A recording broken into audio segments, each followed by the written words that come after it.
Hello and welcome to the Brazilian BA Guest.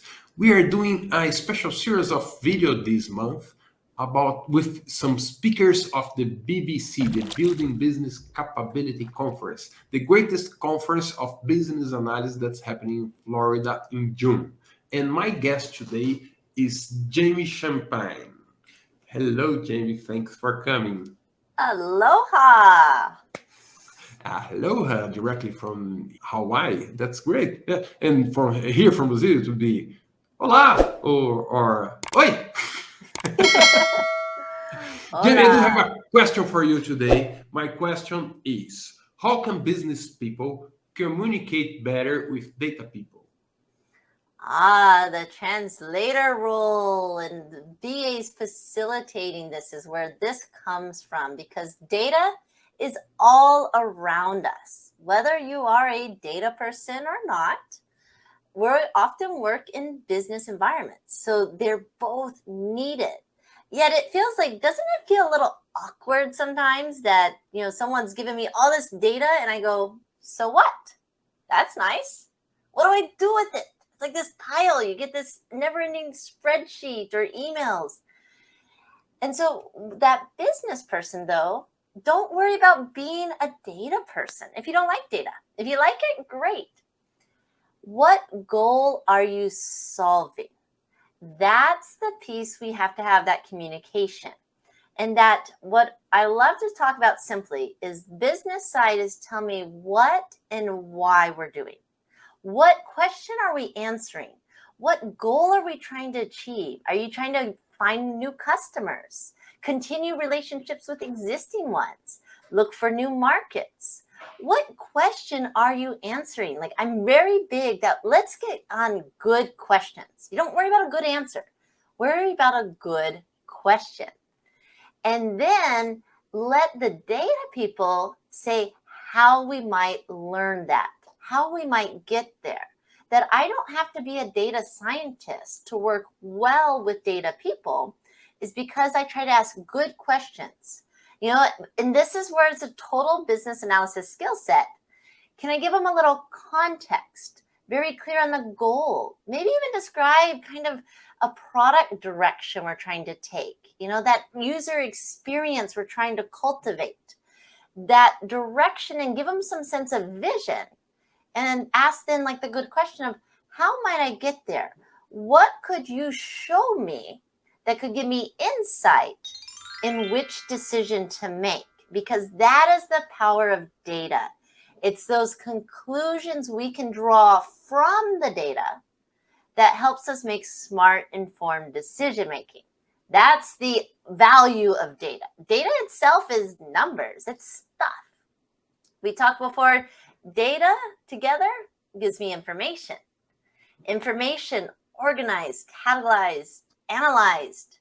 That gives me knowledge. When I have knowledge now from the information from my data, that's when I'm making informed decision making. That's the smart decision making everyone wants. But if I just toss data, it's so what? Okay, I get this. Have the data person though, but then ask them, what is the data telling you? Are there conclusions being drawn? The question of, is it just correlation? Or my favorite question, is it causation? Did some of that data cause the other to happen? Because then we can infer it might continue. Or if I did this action again, that'll lead to this result. And that's what the business is. So it's really, I think this part is defining those questions based on which role. Are you the business side coming in trying to solve a business need? And being real clear on that. And that alone is like half the challenge, being clear on what problem we're solving. And then the data side is getting data that can help support the decision making, not the outcome. And I think that's the part where sometimes we just try to get data. Here's our customer data. Okay. What is our customers doing? Where are they going? What trends is the customer behavior demonstrating that we could then leverage that? And so that's where our data team now has to come a little bit halfway too. So you might have to ask them good questions. Can you show me where our data is taking us when we look at customers?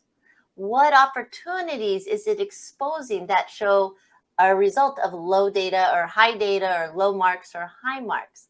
What is that piece? And so that's where, again, the skill set of asking some good questions, that trait that drove your parents nuts, but you continue to ask why. This is all it is. It's asking why, but you got to be, the data person's going to ask the business person why you need data. And the data person got to be able to, or the business person has to be able to explain to the data person why they need a direction, what they're hoping to achieve. That together, I think, makes some great results. Nice. If I want to make a business, or if I want to drive my business based on data, I must know what questions I should do to data, and that's how we should approach. Nice. Business people making the questions, data people finding the answers based on data. I know that you're doing a presentation at BBC that's called Data Informed, Data Driven. Just help me use my data. What are you talking at that moment in the conference? That's the practical application of this. This is how a structure you can take, Fabricio, and use immediately to, as you do your analysis work, as you work on project teams, how to help scope those questions, where and how to get the data, whether you're a data person, but then scoping those correlations, the causations, and driving good questions that lead to actions, that we're not just stopping with the data, but how do you pitch that final business case based on data? And so at the conference, I'm excited because I want to take you along the journey and give you those simple steps you can immediately use and deliver those data-informed, data-driven decision-making and recommendations with and to your teams. That's great. And I know that for people who have the opportunity to participate at the tutorials, the first 2 days previous to the conference, you are also presenting a tutorial. Is that correct? That is correct. What's that about? Practical, hands-on application of the BA skills that you need to have in your toolbox. That we're successful. A lot of us are great at it. I'm going to show you a few variations on common ones. How to engage the hybrid, the virtual, and in-person environments, what they look like, in ways you can change your approach to some of our tried and true techniques that are right out of the babok. How to have some fun with them. And again, this is that practice. That's what the tutorials are great. Hands-on practice that you can immediately apply. I'm big on immediate application in all my speeches because I want you to be immediately able to grow value, to deliver more and do great things. It's going to be nice, practical, real practical things to do to put your hands on and create some experience during the event. That's going to be amazing, and it's going to be lovely to see you in presence there. I know. You. So Thank excited. You very much. Thank you so much. If there's anyone else, again, let's continue the conversation. LinkedIn is my favorite, Fabricio. You know I'm on there, and I please love to keep the conversation going. This is just the tip of the iceberg. I will add your LinkedIn just below this video as your website as well, so people can find you. Thank you, Jamie. See you soon. Thank you. See you soon.